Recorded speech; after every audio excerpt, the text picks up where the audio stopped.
Hi everyone, so my name is Chelsea Askander and I'm the Programs Director for the North Grand Historical Museum.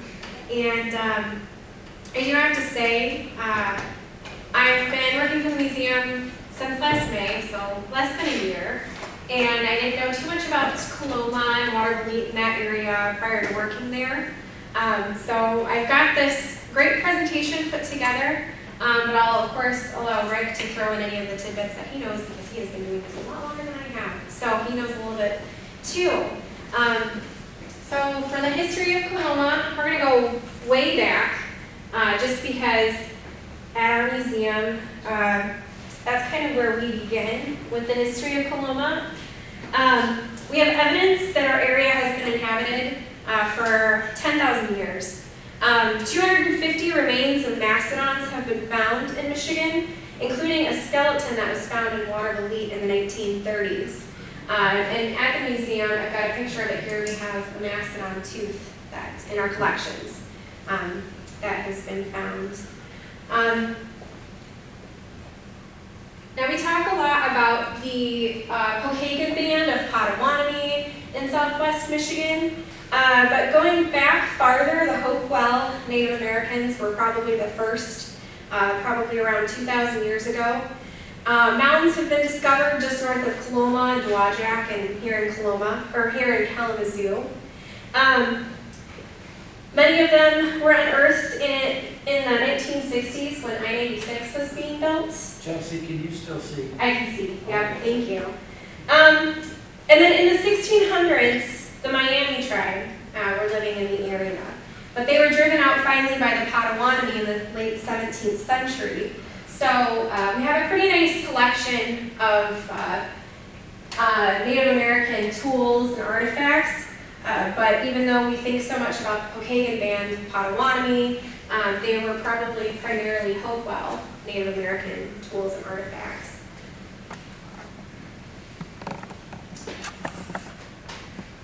So probably one of the first Europeans to arrive in this area was Father Marquette in 1675. And he brought Catholicism to the area, to the Potawatomi Native Americans. And then followed by Robert de La Salle in 1679. And La Salle came all through the Great Lakes and wound up in Lake Michigan on his ship, the Griffin, which I believe is the first European vessel to sail on Lake Michigan. And he founded Fort Miami in St. Joseph, and if you guys are familiar with that, there's a historical marker on the bluff in St. Joe. It's one of the two French forts that we have in Marion County, the other one being Fort St. Joseph in Niles. But Robert de La Salle founded the fort in Miami. And after that, he waited for his crew to come back on the Griffin, and it never arrived. The ship was shipwrecked on Lake Michigan. And so he was forced to travel back to Montreal in modern-day Canada on foot. And so he was probably the first European to walk through our area, as he might have followed Paw Paw River along the way. In 1830, the Indian Removal Act removed the majority of Native Americans from the area, except for the Pokagon band of Potawatomi. Chief Leopold Pokagon, here on the left, he negotiated an amendment to the 1833 Treaty of Chicago that allowed his band to stay in southwest Michigan, and he purchased land in Cass County. His son, Chief Simon Pokagon, he was born in 1830. He attended Notre Dame, and I speak about him because we also have some information about him in our exhibit about the Native Americans in our museum. Chief Simon Pokagon, he spoke only Potawatomi until the age of 12 years old, and he later became fluent in English, French, Greek, and Latin. And he also became an author, and he wrote these books on birch bark paper, and presented speeches on the history and the culture of the Native Americans. He passed away in 1899, and he's buried at Rush Lake, which is in Hartford. That's why we have casinos down in Hartford. Yeah.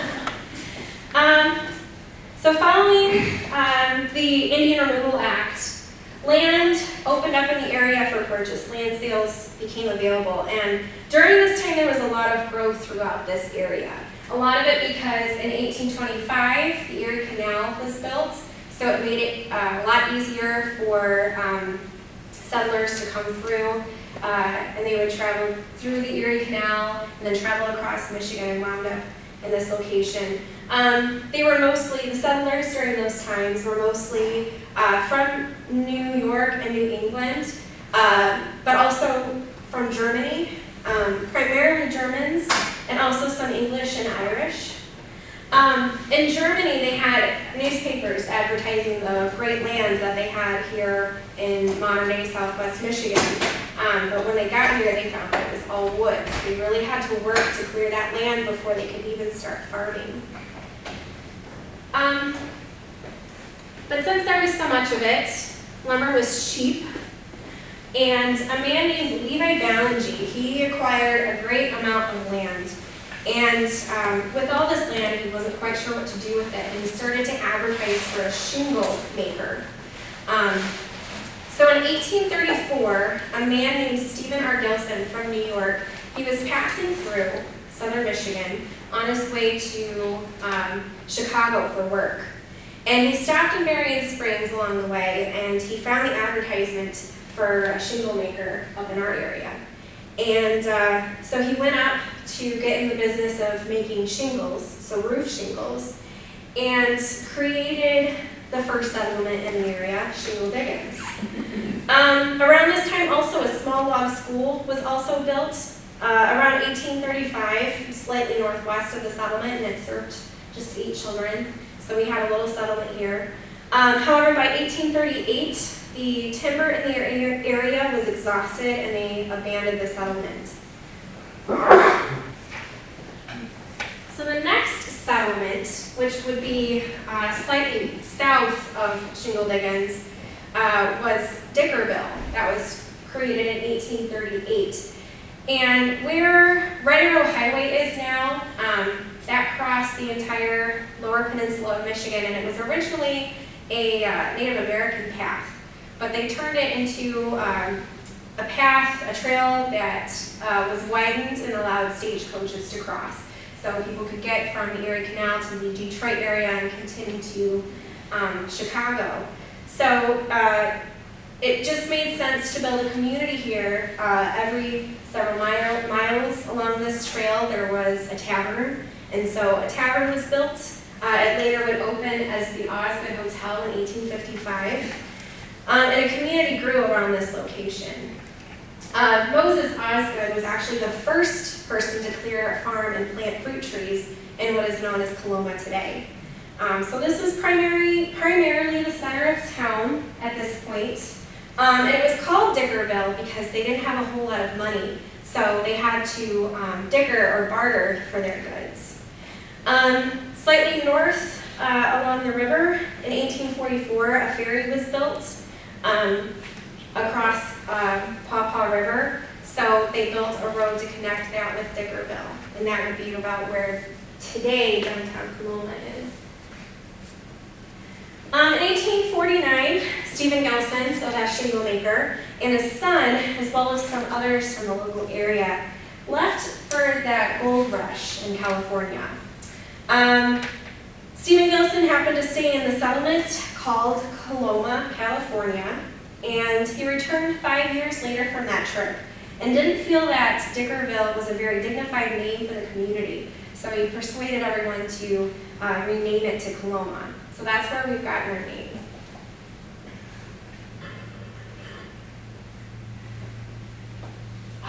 So small town begins to grow. In 1855, a post office was established. Dr. Henry Marvin would be the first postmaster. And at this point, they didn't have a freestanding post office. The postmaster would have kind of the post office at his house. He would receive and send mail from there. And whoever became the postmaster after that, they would do the same thing at their house. So it would just move throughout town.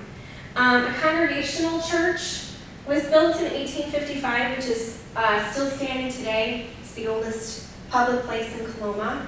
The cemetery was established actually in 1835.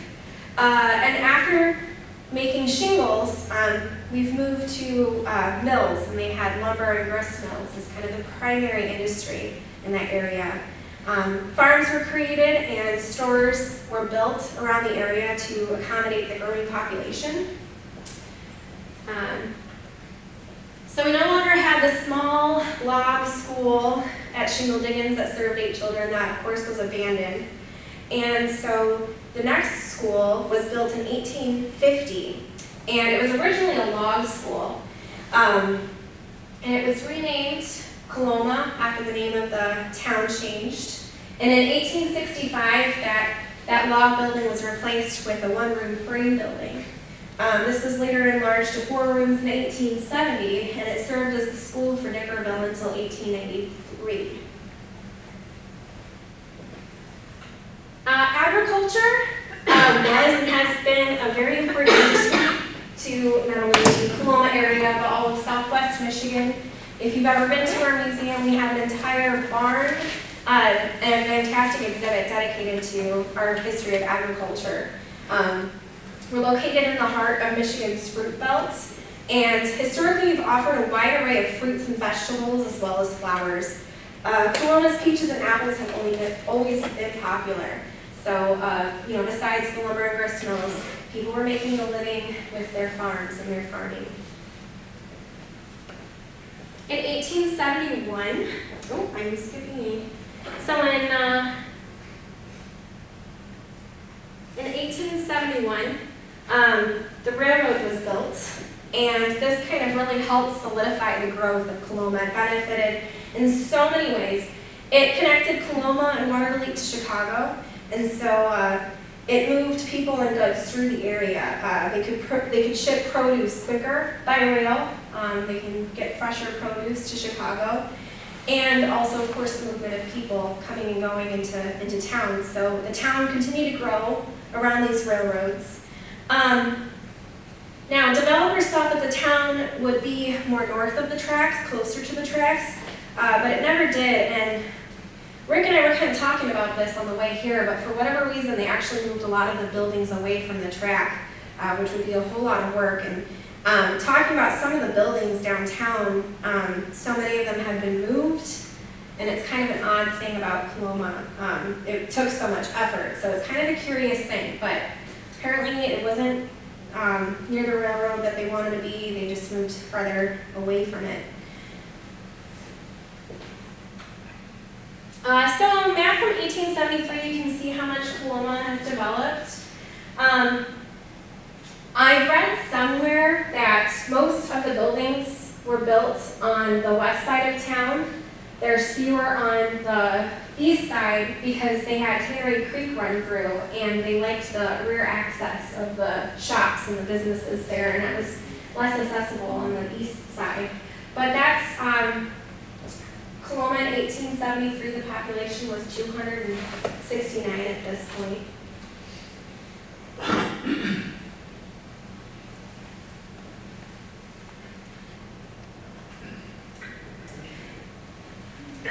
So in 1893, a 4-room school was built closer to town, located behind the Congregational Church that was built in 1855.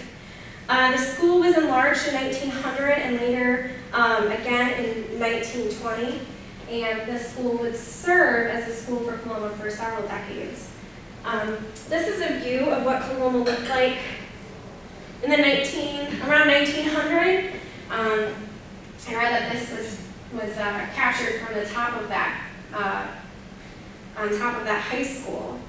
And then here is what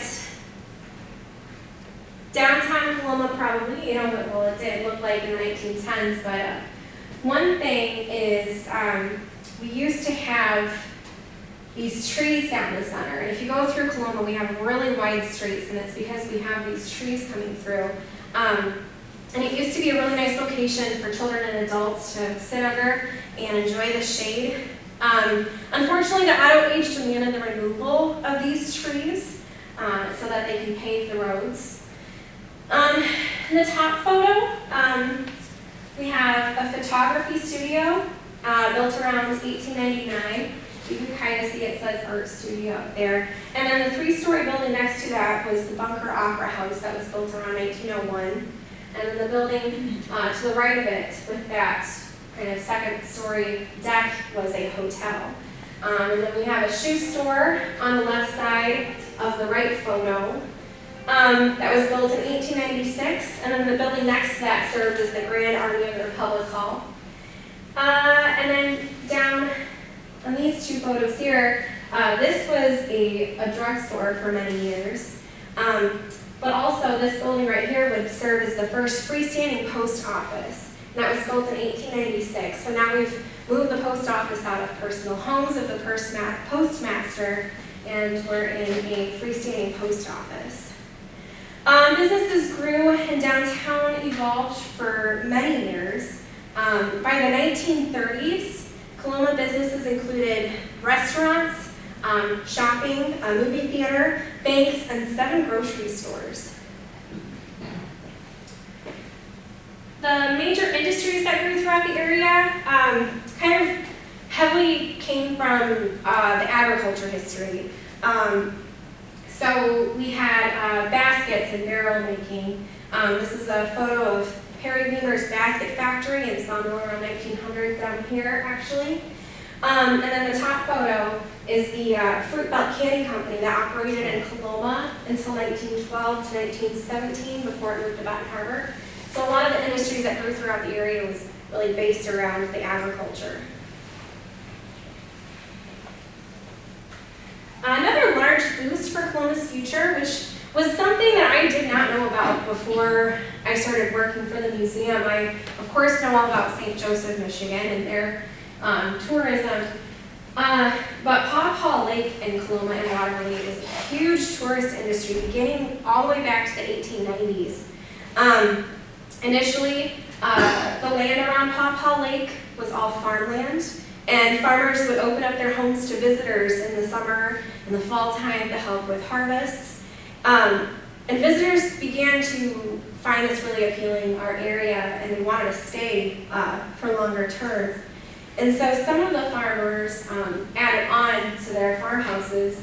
I believe the top right is an example of a farmhouse with the extension on the back with added rooms so they could stay longer. Other people found business of building cottages pretty profitable. So you could build a cottage and then have visitors rent that also.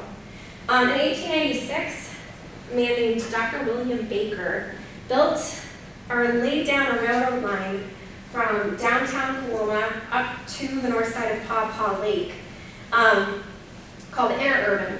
And it was a steam locomotive that transported visitors from Coloma. Prior to that, they had to take, if they were visiting him from Chicago, they would take the ship across the lake, they might take a railroad into Coloma, and then they would have to hop on the stagecoach to come up north. But here they could just hop on this interurban that took them straight up, and there were several stops. I have a map kind of showing. So you can see the line that it took all the way to the north side where it stopped. And along the way, there were several stops. So, at this point, there were several hotels along the path. And so if you wanted to stop at your hotel that you were staying at, you could get off. So it was very convenient. In 1810, electricity was brought to Coloma, and Baker created the electric interurban to bring visitors from Baton Harbor to Coloma Waterloo. But it ended in 1928, probably because it was probably related to the auto era that happening. By the early 20th century, it was estimated that 40,000 visitors would come per year. And there were several hotels, dance halls, and pavilions built all around Paw Paw Lake. One of them was Crystal Palace, which was a huge dance hall that held big bands during the 1940s. And that's in the top left photo. Another, the LNE, which I have in the right photo over here with the tower. That started out as a grocery store, but they later added all sorts of other activities. You can go bowling, billiards. They built a tower that you can climb up. They had miniature golf there. The resort era lasted until probably the 1960s. And that was when housing developments began rather than the resorts. So we don't see any more of the resorts, but we have a lot of vacation homes around the area. In Chicago, folks still come across and stay at Paw Paw Lake in these resort homes. So the industry's kind of changed. Another thing kind of related to the industry, 1919, Red Arrow Highway was paved. So, you know, the transition from taking the ship and the train fell away. Now you can just drive up. And Red Arrow Highway was the oldest roadway in the area, yeah. And also the West Michigan Pike was another popular. That was built in the 1930s. So just the way tourism kind of changed because you could start driving. And this was another thing why it kind of fell away from Paw Paw Lake, because now people were driving elsewhere, but also when you could start taking flights places, people were taking farther distance destinations for their trips. So one other interesting thing about Coloma is that the entire township right here was Waterville Township until 1917. And they had both Coloma and Waterville, two towns in one township. In 1917, they were finally split after a whole decade of debate, and Coloma became a city in 1942. There were a few attempts to combine the school systems in the 1960s at one point, and that's always a huge upset with the students because there's a huge rivalry between both schools, understandably. By the late 1920s, that school that had been built in 1893 was no longer large enough to house all of the students. By 1929, the 8th grade class met in the basement of the Coloma State Bank due to overcrowding. So they closed and to make way for this new building, one that was much larger, 2 stories, had modern features, and it was a K through 12 school. And this building still stands today in Coloma. It's part of the middle school. So now we come to 1936, and we're celebrating not the 100th, but the 102nd anniversary of Shingle Diggins. This was a grand event. They had a parade and contests and games, and this was when Coloma's first history publication was released. They had the circus come through. So this was a very huge celebration that we're at 100 years, 102 years. During World War II, and we have a case about this at the museum too, about some of the local stories of people who had served. But one of the most interesting things about our local area is that we have a German prisoner of war camp located on Wilson Road in Coloma. And German POWs were sent here from Battle Creek, and they were assigned to work in the orchards harvesting fruit. And many locals remember them as friendly. They were a few hard Nazis. And actually, after the war, when they were sent back to Germany, some families here in the area sponsored for the Germans to come back and live here instead.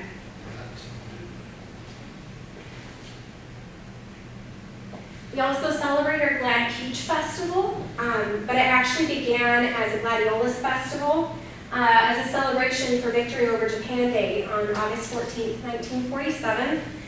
They continue to celebrate it every year. At one point, Gladiolus shows, flower shows, were real big.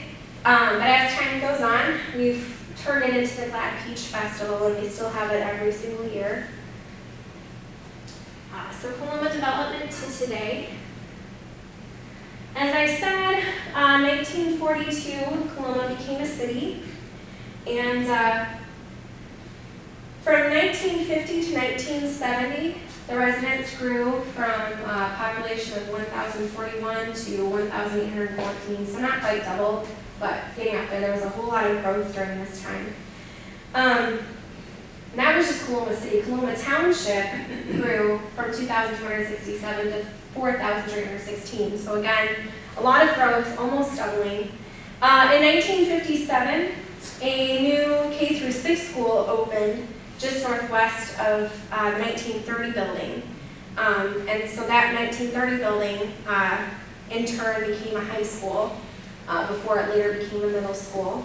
In 1958, Coloma Community Schools was established, and many of the schools throughout the rural areas, so the one-room schoolhouses, were consolidated into Coloma Community Schools. In 1966, the Coloma High School was built to where it is today, and the junior high school edition was built 5 years later, so a whole lot of growth through this time. I-94 and I-86 also opened. This transformed daily life and businesses throughout our region. It's pretty interesting because Coloma briefly held a world record for the most laid pavement laid in a 24-hour period while paving I-94 in 1959. 6,050 feet of 24-foot wide, 9-inch thick pavement was laid between the hours of 6 a.m. and 6 p.m. 6 a.m. and 6 p.m. But they later broke their own record again by laying 6,242 feet between Coloma and Baden Harbor. So now we're in the 1960s, and on July 29th, 1966, a group of citizens met with the common interest of preserving the past and collecting historical items and documents. And they became known as the North Barion Historical Society. And they would meet twice a month at the Coloma Methodist Church. And the mission of the North Barion Historical Society, I have it here, is to preserve and distribute information regarding the history of North Barion County. We wish to promote research, encourage learning, and disseminate knowledge of the area's cultural and architectural legacy. Roger Carter was one of the men in the effort. And he used his family's home, which was built in 1865, and he had it was in the family for several generations. And he used this home to store his own collection as well as the growing collection of the societies. And in 1981, Carter donated his family's house to the society with a life lease. And we still have this house on our property. It still stands. And it looks pretty much like that. It hasn't really changed. So it was on this property where the construction of a log cabin was built that would serve as the Society's museum nearly a decade later. I think it was finished in 1992. And since then we've continued to grow. We've got we have 5 buildings on our property, and we're still continuing to expand today. We've got our wonderful agriculture exhibit. We've got our print shop that includes the artifacts and information from the Waterville record. Of course, we've got the Carter House and the Carter Barn, and then our log cabin, which houses the main gallery. So I've got a few kind of before and after photos. One thing I really like about Coloma is you can kind of drive through and see a lot of the original buildings still standing today. So here's Scott's Pharmacy, next to the interurban, or the railroads that ran through town. And today that building still stands. It's a Mason Hall.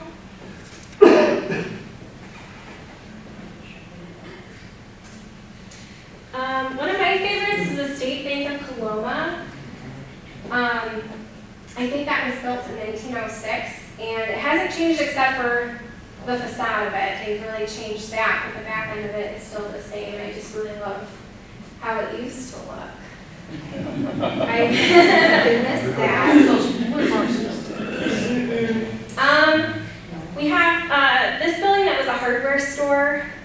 Since 1886, it was a hardware store for many years, several owners. Today, it's a place I go to quite frequently, Subway, and also Cutting Corners is in that building today.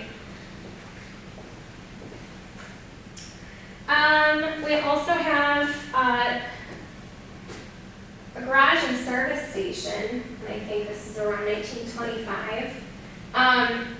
And the building still stands today, which I think is a pretty cool building. They do not have all of the, of course, the gas station and the overhang anymore, but I think there's a barber shop, and I think there's also a travel agency there in that building that's still standing. And then Shoe's Carpenter Shop, which was built in 1875, and it's still open as a antique store. And at the museum, we have a large collection of the things that they sold at the shoe shop. It was kind of a carpenter shop, but also maybe, was it a blacksmith shop too? Did everything. It was everything, yeah. That's why I get a little confused because they sold a bit of everything. But today it's an antique store. It's still standing, and it still looks very close to the same. Is that your old one? No. And then we also have the Coloma interurban station from when that the interurban went through town, and that still stands also. Is there anything in it? I guess it's just a city storage building. I don't know if it's stored. But they put a historical sign up on. There's a historical marker. State markers. So that ends my presentation. As Rick kind of briefly stated, this is the 50th anniversary of the Historical Society. So we can be thankful for the Historical Society for preserving the local history in our area. And yeah, I think it's very interesting history. So thank you guys for coming, and I'll let